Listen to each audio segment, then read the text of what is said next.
जय जय रघुवीर समर्थ, जय जय रघुवीर समर्थ, जय जय रघुवीर समर्थ।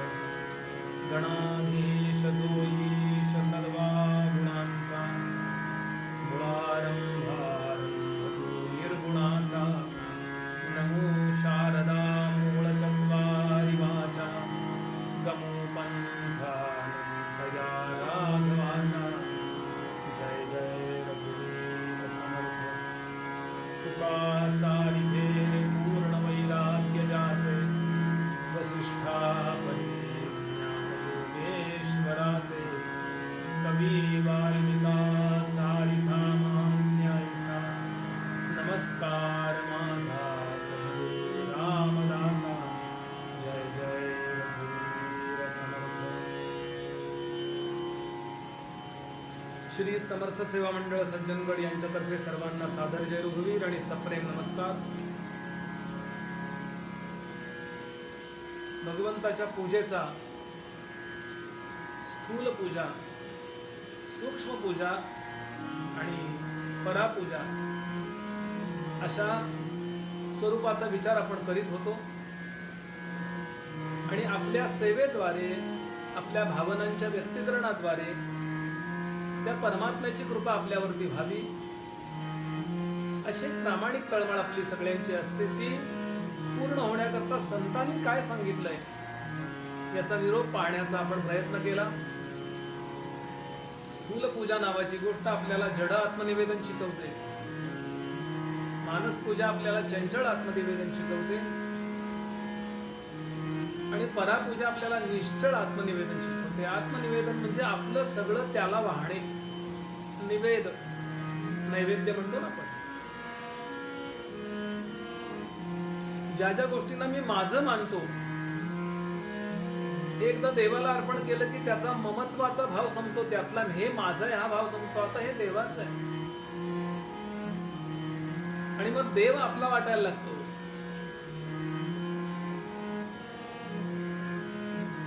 देव आपला वाटणं आणि आपलं जे आहे ते सगळं देवाचं वाटणं हा परमार्थाचा आरंभ आहे। तुकाराम महाराजांचा एक अभंग आहे, तोडी रागात आम्ही लोक तो म्हणतो, रे ग रे सा, सा रे ग म द ध म ग रे सा। देव माझा मी देवाचा, सत्य सत्य माझी वाचा, सत्य सत्य माझी वाचा। देह देवाचे देऊळ, देह देवाचे देऊळ। आत बाहेरी निर्मळ, देव पहावया गेलो, देव पहावया गेलो। तेथे देवची होऊनी ठेलो, तुका म्हणे धन्य झालो, तुका म्हणे धन्य झालो। आजी विठ्ठला भेटलो, आजी विठ्ठला भेटलो। अतिशय सुंदर अभंग आहे, परमार्थाच्या सगळ्या संकल्पना स्वच्छ करणारा हा अभंग आहे। देव माझा मी देवाचा, सत्य सत्य माझी वाचा। देह देवाचे देऊळ, आत बाहेरी निर्मळ। देव पहावया गेलो, तेथे देवची होऊन ठेलो। आणि तुका म्हणे धन्य झालो, आजी विठ्ठला भेटलो। या जड आत्मनिवेदनाने हे घर माझं नाही, परमार्थाचं घर आहे की परमात्म्याचं घर आहे, परमेश्वराचं हे घर आहे। हे घर महाराजांचे आहे असं अनेकांच्या घरात लिहिलेलं असतं की नाही, हे घर महाराजांचे आहे। किती छान भाव आहे हा। हे घर माझं नाही, देवाचं घर आहे। जड आत्मनिवेदनाने ही गोष्ट साधते की आपलं प्रपंचावरचं ममत्व कमी होतं। प्रामाणिकपणा अपेक्षित आहे बरं. नाही तर नुसतं लिहायचं हे घर देवाचं आहे, हे घर आमचं आहे आणि क्लेम मात्र आपला करायचा, असं नाही. देवाला प्रामाणिकपणा अत्यंत आवडतो आणि ज्याला देवाला सगळ्यात ज्या गोष्टीचा तिटकार आहे ती गोष्ट म्हणजे दंभ. नुसतं बोलायचं, बोलण्यात खूप आणि मनात नाही. ते गोंदवलेकर महाराजांचं वाक्यच आहे. महाराज म्हणायचे, जो माझ्याबरोबर राहिला आणि बोलायला शिकला नाही तो काहीच शिकला नाही. मनात तसा भाव आहे का, हे अपेक्षित आहे. जड आत्मनिवेदन पूजा. स्थूल पूजेने आपण जी पूजा करतो, अत्तर वाहतो, गंध वाहतो, अमुक करतो, तमुक करतो, वस्त्र देतो, हार घालतो, यांनी आपल्याला जड आत्मनिवेदन हे सगळं देवाचं आहे हा हळूहळू भाव पक्का व्हायला लागतो. आता मानस पूजा. त्या मानस पूजेने चंचल आत्मनिवेदन, मनच त्याच्या पायी वाहिलं हो. स्थूल वस्तू एखादी वाहणं सोपं आहे, पैसे वाहणं सोपं आहे. गोंदवलेकर महाराज म्हणत असत, देवाला सर्वस्व आवडतं. माणसं सर्व द्यायला तयार असतात पण स्व द्यायला तयार नसतात. हा स्व त्याला देऊन टाकायचा. माझा माझ्यावरचा मालकी हक्क आहे तो परमात्म्याला देऊन टाकायचा. माझा माझ्यावर हक्क आहे असं वाटतं की नाही, मला कोण बोलणार, मी काही करीन, यामध्ये मी अहंकार आहे. मी मला माझा समजतो. मला माझा समजतो. त्यावेळेला घोटाळे होतात. म्हणजे अहंकार आपल्याला आहे याचंही आपल्याला विस्मरण झाल्यासारखं आहे. पण नाही, मी समर्थांचं आहे, मी त्यांचा आहे, मी परमात्म्याचा आहे. हे मानस पूजेमध्ये अपेक्षित आहे. या शरीराच्या मध्यभागी ते आसन कल्पिलं, मानस पूजा केली आणि होता एक अधिकार असा येतो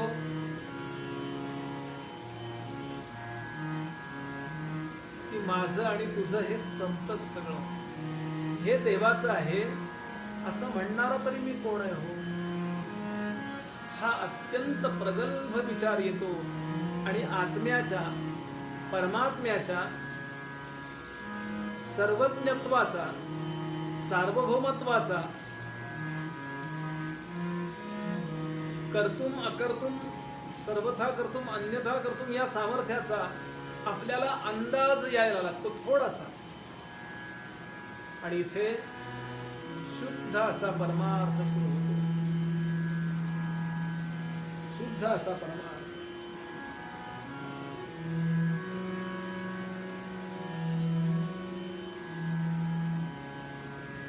नीट ऐकायचं.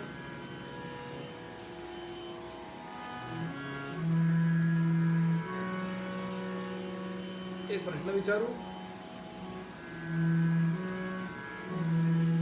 ज्याचं त्यांनी उत्तर मनातल्या मनात ठरवा.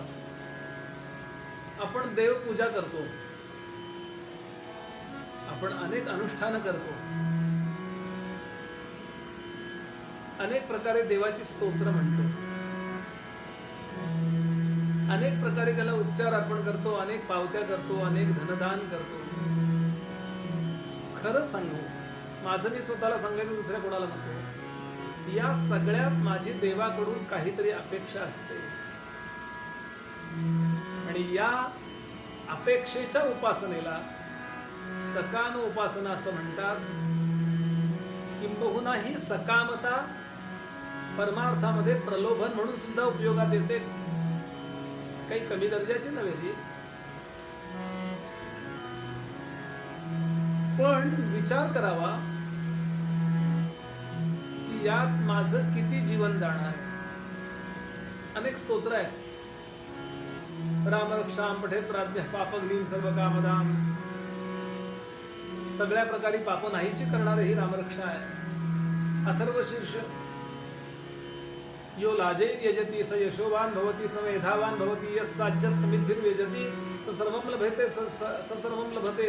अष्टौ ब्राह्मणान् ग्राह्यत्वा सूर्यवर्चस्वी भवति. सूर्यग्रहे महानद्यां प्रतिमा सन्निधौ वा जप्त्वा सिद्धमन्त्रो भवति. महाविघ्नात् प्रमुच्यते, महापापात् प्रमुच्यते, महादोषात् प्रमुच्यते. स सर्वविद् भवति, स सर्वविद् भवति य एवं वेद. अथर्वशीर्ष स पावमानी भवति. ओमान वीर हत्यां वा एते घ्नन्ति ये ब्राह्मणा स्त्री सुपर्णम पठन्ति ते सोमम प्राप्नुवन्ति. या सगळ्या उपासनांच्या स्तोत्रांच्या शेवटी आपण फलश्रुती म्हणतो. ही फलश्रुती खोटी पण नाहीये, अनुभव आहे, अनेकांचा अनुभव आहे. सद्गुरूंना अभिषेक केला, इच्छा झाली, इच्छा पूर्ण झाली. आपलं काही नडलं, माझे गुरुजी नेहमी सांगतात, काही नडलं तर देवासमोर जावं आणि छान नारळ ठेवावा, देवाला प्रार्थना करून. इतकं साधं. सज्जनगडावरती फार मोठे सद्गुरू होऊन गेले, सद्गुरू भगवान श्रीधर स्वामी महाराज. ते सांगायचे, तुझ्या मनात हे आहे ना, तू एका नारळाला सांग हे सगळं, त्या नारळाला हळद कुंकू पहा आणि तुझ्या सद्गुरूंच्या समोर लिहून ठेव, तुझ्या सगळ्या इच्छा ते पूर्ण कर. मी का आपल्या समोर हे सगळं सांगतो लक्षात घ्याल. परापूजेचा विचार आपल्याला नीट करायचा आहे आणि ही परापूजा आपल्याला शुद्ध परमार्थ मिळवून देणारी आहे. याच्या अलीकडच्या 2 पूजा शुद्ध परमार्थ मिळवून देणाऱ्या नाहीत असं मुळीच नाहीये. पण त्यात परापूजेची एक झाक आली पाहिजे, त्यावरती परापूजेची एक प्रभावाची भूमिका आली पाहिजे. नाहीतर केवळ मी ही पूजा केली आणि हे प्राप्त केलं, केवळ आरोग्य, केवळ संपत्ती, केवळ मुलाबाळांचं कल्याण, केवळ प्रपंच, केवळ घरदार, जमीन जुमला, बायका पोरं, बँक बॅलन्स, याच्या प्राप्ती करता किंवा याच्या चांगुलपणा करता, याचं चांगलं होण्याकरताच जर आपण अनुष्ठान करीत राहिलो तर पर्यायानं जीवन जरी संपलं तरी शुद्ध असा परमार्थ आमच्याकडून घडत नाही. कारण असं भगवान सांगतात, समाधौ न विधीयते. अशी बुद्धी परमात्म्याचा विचारच करत नाही, करूच शकत नाही. जिथे सकामता आणि सकामता आहे, पक्क लक्षात ठेवावं, तिथे शुद्ध असा अध्यात्माचा विचार येणारच नाही. अगदी पक्क. प्राथमिक अवस्थेत ठीक आहे, पण प्रपंचातलं पाहिजे की नाही आम्हाला, खोटारडेपणा नको. प्रपंच, मुलाबाळाचं कल्याण पाहिजे की नाही, नातवंडाचं कल्याण पाहिजे की नाही, सगळ्यांचं कल्याण पाहिजे, आरोग्य पाहिजे, हे पाहिजे की नाही. मग देवाची मदत नाही मागायची तर कोणाची मागायची, असाही प्रश्न आहे ना. मग याचं उत्तर आतमध्ये पक्क पाहिजे. अंदाजे साधारण 55 ते 60 पर्यंत, वयाच्या 55 ते 60 पर्यंत देवाची सकाम भक्ती अवश्य करा. पण 55 नंतर दर 6-6 महिन्यांनी, अंदाजाने बोलतो मी, दर 6-6 महिन्यांनी एक गोष्टीचं आतमध्ये विसर्जन करावं. आता ही जबाबदारी माझी नाही, पक्क करावं. व्यवहारात जबाबदारी सांभाळायला हरकतही नाहीये. मनातून सांगावं, हे सद्गुरुनाथा, मला त्यांची काळजी वाटतीये बरं, पण आता ती जबाबदारी माझी नाहीये, तुम्ही बघून घ्या, कल्याण करी रामराय, मी तुमचं ध्यान करी. आणि इथे सगुण पूजा, या सगुण पूजेची आकारांची पूजा, मानस पूजा, सूक्ष्म पूजा परापूजेमध्ये बदलते. आणि ही परापूजा हळूहळू हळू आपल्याला अंतर्मुख करते की खरंच मी कोणाची पूजा मांडली आहे. अखंडे सच्चिदानंदे निर्विकल्पैक रूपिणे स्थिते अद्वितीय भावेस्मिन् कथं पूजा विधीयते. पूर्णस्य आवाहनं कुत्र सर्वाधारस्य चासनं स्वच्छस्य पाद्यमर्घ्यञ्च शुद्धस्य आचमनं कुतः. पुढचा मुद्दा, निर्मलस्य कुतस्नान. याला आंघोळ कशी घालू, जो निर्मळ आहे, जिथे मळच शक्य नाही, कारण द्वैत नाहीये. 2 गोष्टी आल्या तर मळ येतो ना. कापड वेगळं आणि हळद वेगळी, मग 2 जण एकत्र आले मळ हो. एकच जे आहे स एकत्व म्हणू पश्यतो, एकमेव अद्वितीय असं जे ब्रह्म तत्व, त्याला कशाने आंघोळ घालू मी. कुठं स्नान, कुठला आलंय स्नान. वस्त्रं विश्वोदरस्य च. एवढा मोठा विचार आहे. देवाला वस्त्र नेसवताना विचार करावा. अहो, आकाशाला सुद्धा जर वाटला, आपण विचार पाहिलाय, पण पुन्हा एकदा भगवंताच्या विशालतेचा विचार करूया.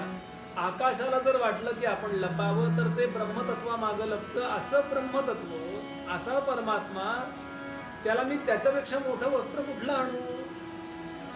विश्व हेच ज्याच्या उदरात आहे, विश्वोदर, विश्व ज्याच्या उदरात आहे असा जो विश्वोदर आहे, या विश्वातलं कुठलं वस्त्र पुरणार आहे, कुठली चिंधी पुरणार आहे? त्याला विचार करून ठेवा. तेव्हा कुठलं वस्त्र आणू? वस्त्र अर्पण करताना हा विचार करा. तर बऱ्याचदा मी एखादी शाल अर्पण करतो. तुमच्या गडावरती समाधीमध्ये शाल अर्पण करायची पद्धत आहे. काही दिवस मला पूजेचं भाग्य लाभलं. तेव्हा नेमकी स्वामींची प्रवचनं रोज वाचत होतो आणि स्वामी सांगतात की सगळं समर्पण करा आणि विसरून जा, समर्पण करा आणि विसरून जा. एक जण आले होते गडावरती, त्यांनी समाधीमध्ये मेखला अर्पण केली. चांगलंच मला आदरच वाटला. पण नेमकं त्या दिवशी मी स्वामींचं ते प्रवचन वाचलं होतं, अर्पण करा आणि विसरून जा. ती मेखला अर्पण केली. त्यांनी एक 15 दिवस महिनाभर निघून गेले. पुन्हा ते दर्शनाला आले आणि त्यांनी विचारलं, बुवा आमची मेखला नाही समर्थना अर्पण केली, समर्थना घातली, आज आम्ही आलोय, आमच्या समोर ती मेखला घाला. त्यांना काही मी बोललो नाही, पण नको रे म्हणून मना शिकवू पुढील असी. पण मनात आलं की यांनी अर्पण केली आहे का नाही केली आहे. समाधीला मेखला अर्पण केली ती विसरून जायला पाहिजे. आमची मेखला असं जर अजून जर छाप असेल, अजून जर त्याच्यावरती आमचा शिक्का असेल, तर मेखलेचं कापड मी अर्पण केलं पण त्याच्यावरची सत्ता नाही अर्पण केली असा अर्थ होता.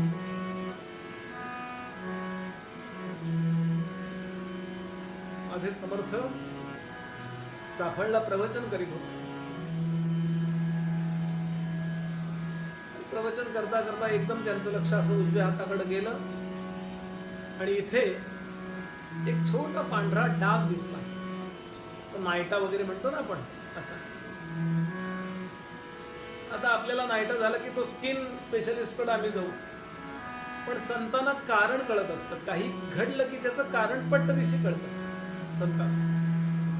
एकदम प्रवचनाचा टॉपिकच बदलला. समर्थ म्हणाले, आई साहेब, विषय चालला होता वेगळा आणि एकदम म्हणले, आई साहेब दर्शनाला यावं अशी इच्छा आहे. असं त्या पांढऱ्या नाईट्याकडे बघून छोटासा डाग एवढा. प्रवचन समारोपित झालं. पुढची व्यवस्था हाताखालच्या लोकांच्या मध्ये कडे देऊन टाकली आणि कल्याणाला बोलवलं. चाफळमध्ये जी सुवर्णकारांची सोनारांची घरं होती तिथे जातात आणि एक सुंदर अशी बिंदी करायला सांगितली. बिंदी म्हणजे इथे वाहतात स्त्रियांच्या, इथे असते ती बिंदी.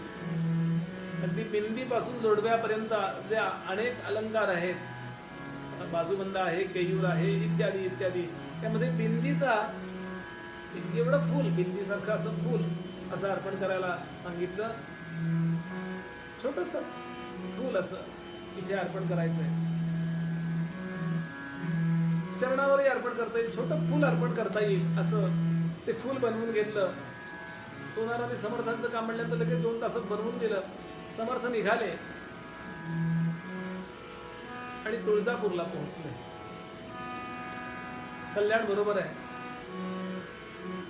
समर्थ तुळजाभवानीच्या इथे जातात. स्तोत्र केले, आई दुष्ट संवादिले मागे ऐसे उदंड ऐकितो, परंतु रोकडे काही मूळ सामर्थ्य दाखवी. तुझा तू वाढवी राजा शीघ्र आम्हाचे देखता. रामदास म्हणे माझे सारे आतुर बोलणे, क्षमावे तुळजा माते इच्छा पूर्ण चितू करी. जगदंबेची प्रार्थना केली. जगदंबा प्रकट झाली आणि सांगितलं, आई माझी आई तुझ्याकरता एक नवस बोलली होती की मला मुलगा झाला तर तुला मी सोन्याचं फूल अर्पण करेन. बिंदीच्या इथे ते ठेवता येईल असं फूल असेल, असं सुवर्ण फूल, सुवर्ण पुष्प अर्पण करेन.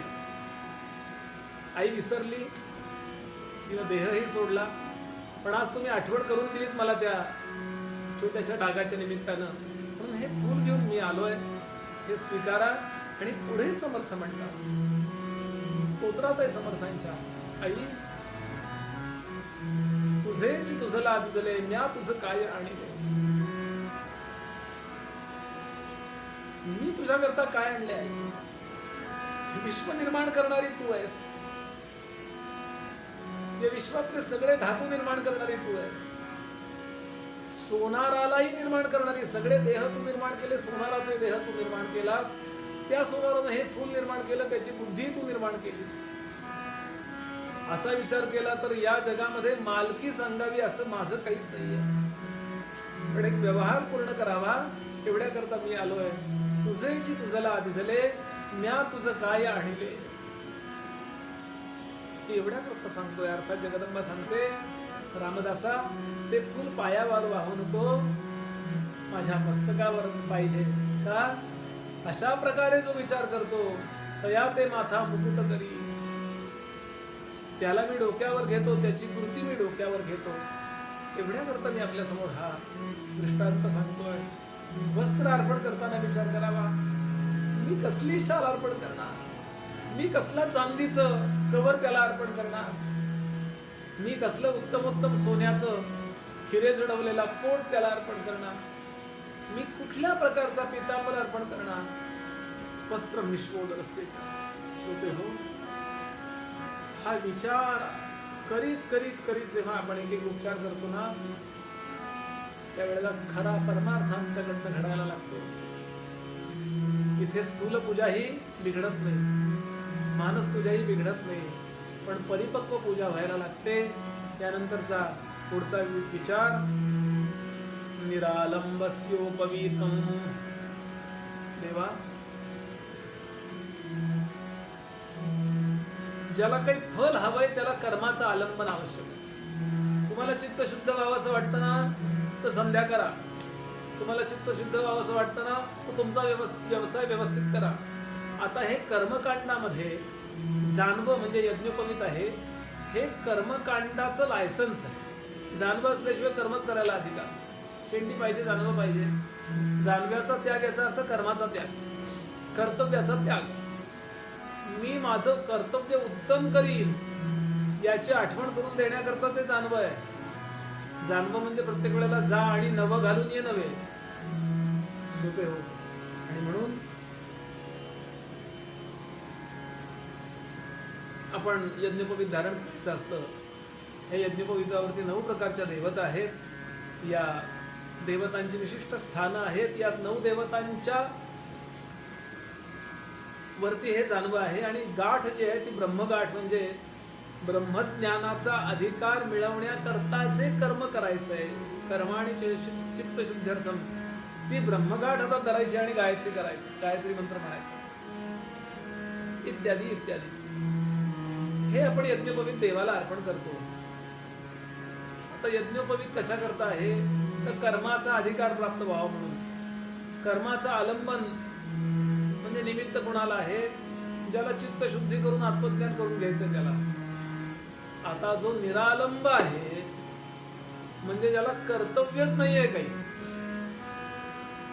ज्याचं लग्न झालं नाहीये, ज्याला मुलगी नाहीये,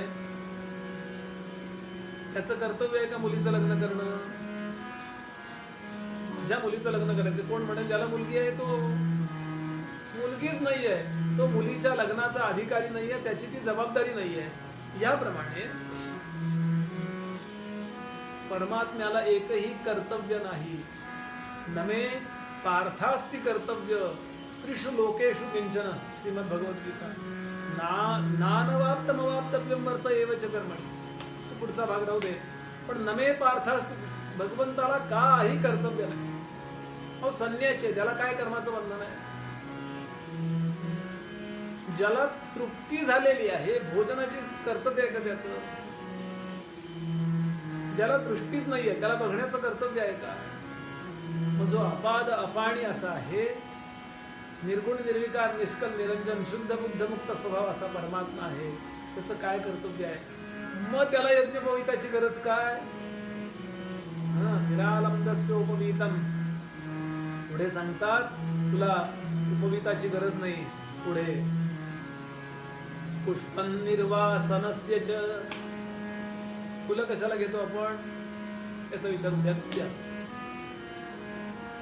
वासनांचा विचार उद्या करू, निर्वासनाचाही निर्वासनतेचाही विचार उद्या करू.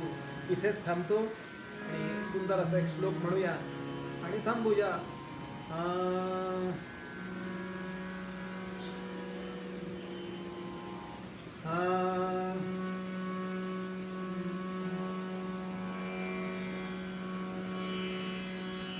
शंकराचार्यांचा श्लोक आहे, त्याच्यावरती दासगणू महाराजांनी एक श्लोक केलाय की नुसत्या बाह्यांगाला जपून परमात्मा भेटत नाही. फार सुंदर श्लोक आहे. मी आत्ता जे निरूपण करतोय या निरूपणाला पूरक असा श्लोक आहे म्हणून आपल्यासमोर म्हणून ठेवतो. हा कायम आपल्याकडे रेकॉर्ड राहील, जमलं तर लिहून घ्यावा आणि विचार करावा याचा. मासा स्नान करी धरी बकपहा ध्याना प्रती साजिरे वायू भक्षित वासुकी विभूतीने की लिप्त केला खरे. देहा पोपट राम राम म्हणतो मेंढा ही पर्णाशनी. बोले दास गणू कुणाग बसला सांगा हरी यातनी. जय जय रघुवीर समर्थ.